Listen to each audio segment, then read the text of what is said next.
What's up guys, Cody from Motorcycle MD. Welcome back to part 2 of the KZ400 build 1976 as we try to knock out some projects that I have on the back burner that I gotta get some work done on.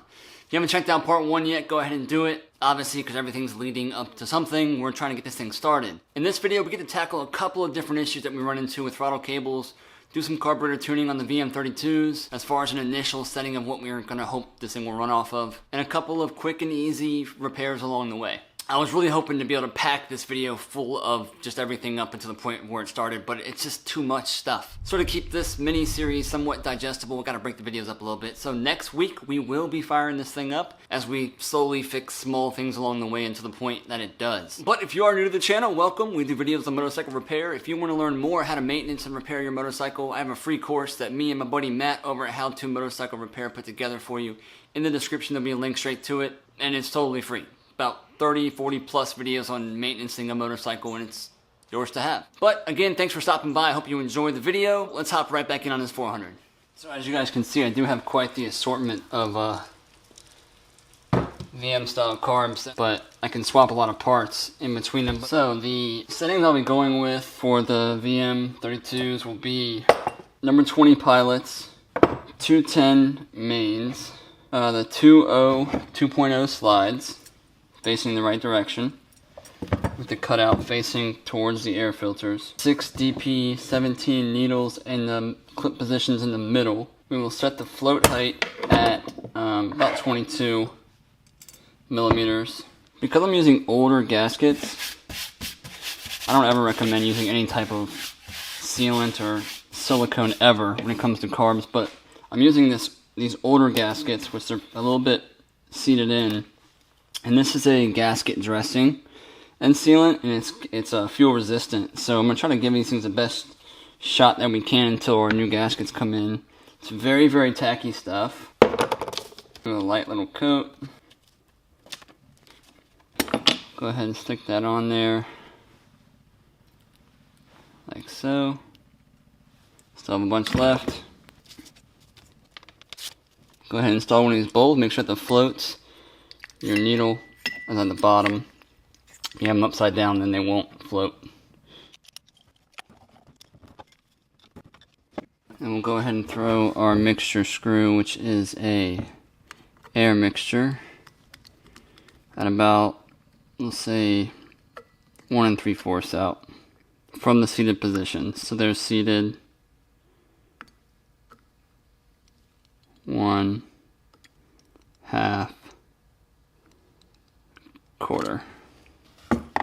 Just notice that this float valve is stuck. So to get these pins out, best technique that I've found is grab one of these punches. I've broken one of these stems off before not using one of these, so let's see if we can't aim this on the rod that holds our float in. Bingo. It's actually not stuck. I took that apart for no reason. Oh no, I didn't. I showed you guys how to get them out. There we go. That's my reason.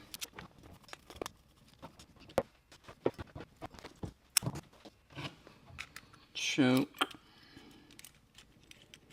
Our enrichment valve.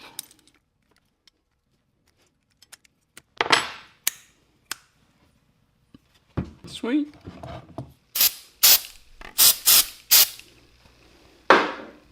Quick silicone spray hit. That is a loose fit, my dude. We'll need to fix that, because as soon as we add weight of the air filter on there, this is not going to want to stay. Nor will it stay through vibration, so. Alright, so I do think that's enough work for tonight. Come back tomorrow morning. Throttle cables, exhaust, timing.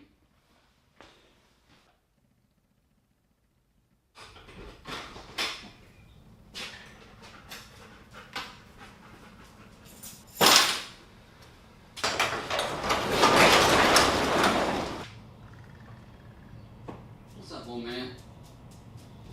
What's up, old man?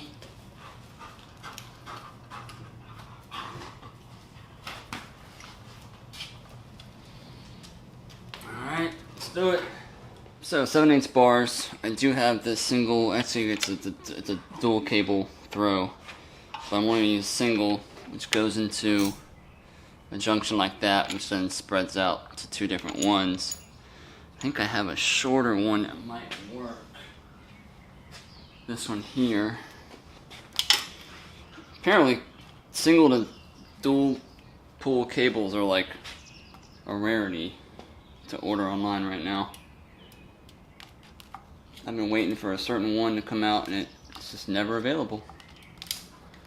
So let me see how long this one is. So if we're gonna be there, this one might be good. Might be the perfect length, some would say. Sweet. So I need to get, I have an old throttle cable here, or a throttle pipe here. I need to get the grip off of that. I'm going to use the throttle pipe. I'm going to throw this grip on to match the other side. So I need to get this off. So I could just cut it off, but it's actually still kind of a good grip, and I hate doing that.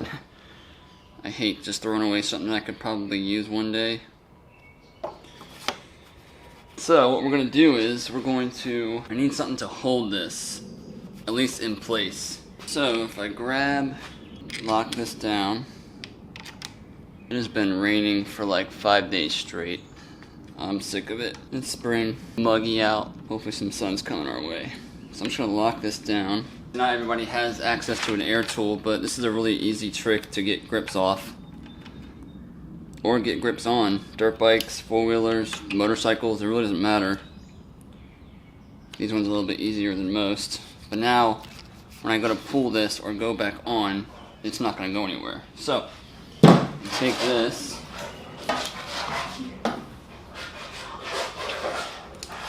that's my dog that can't get a frisbee off the ground. Air tool, kind of peel this back as much as you can.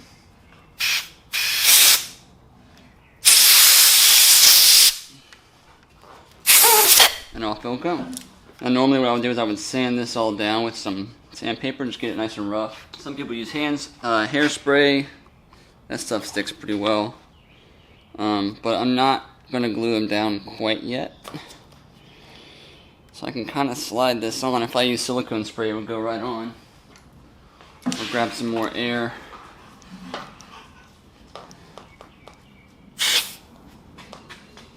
Don't go anywhere, bike.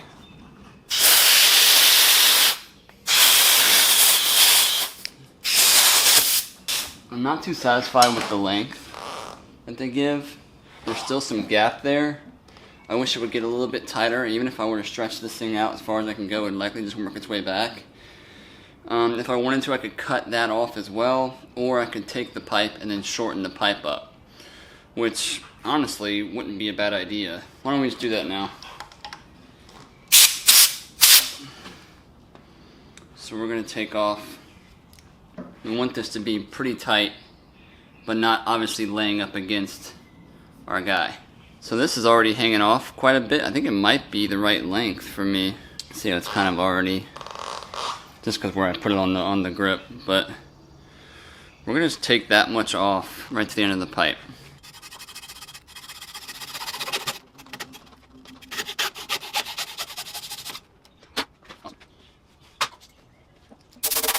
Knock these spurs off.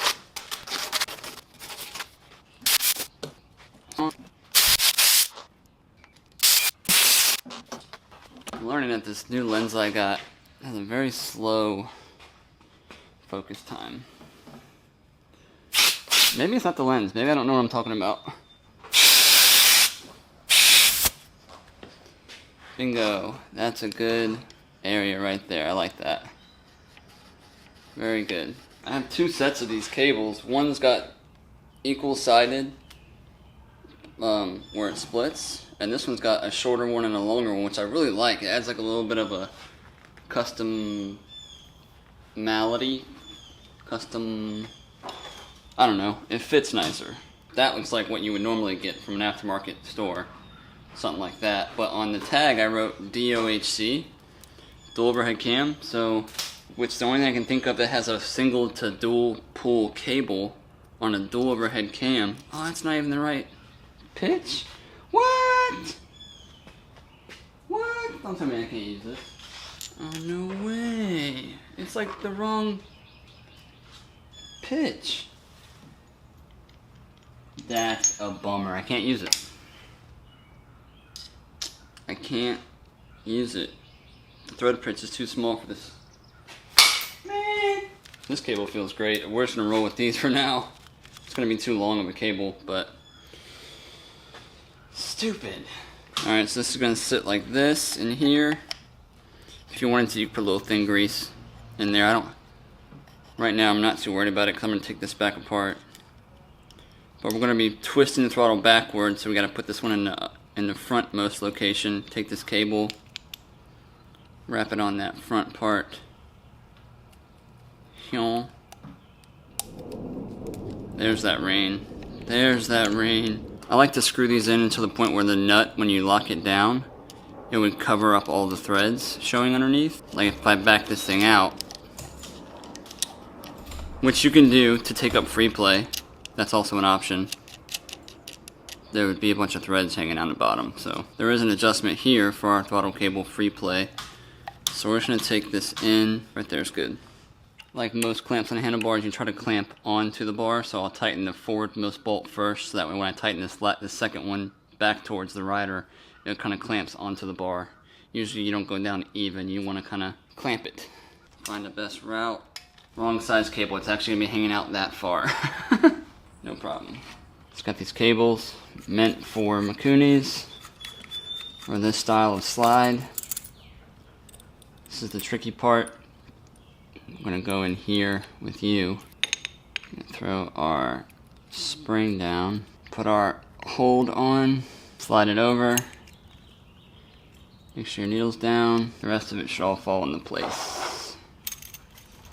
Just like that.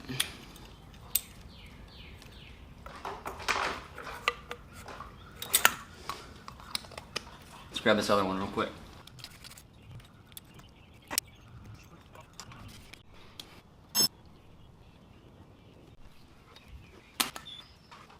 As you guys can see, they're pretty far off. The one on the right opens up way before the left, so we'll have to make some adjustments for that. Start by making sure that the idle is all the way out, and it is. Same for you. We'll back it in until it just hits. That's good. Now this, it's not going to do. That's going to be a severe vacuum leak. I can just pull the carb right out of there. I mean, that clamp is clamped out. Maybe it's not clamped out. Oops. So we're gonna use these clamps. Don't really like using them because they look cheap, but they will work for now. Yeah, those other clamps, I don't know if those were the original ones or not, if I just tossed them on here, but they were not clamping like they were supposed to be. Oh yes. Oh yeah, there it is. Easy fix. Easy fix. That'll do. Alright, so now that's situated. Do we have some power? Oh yeah. Sweet. So this bike was missing tons of stuff. I got it. I had to piece together something that's going to work and not be an issue. I have no gaskets right now, but I also had no flange, but the 350, Honda 350 flange will work as long as I grind down some of those fins, which is fine.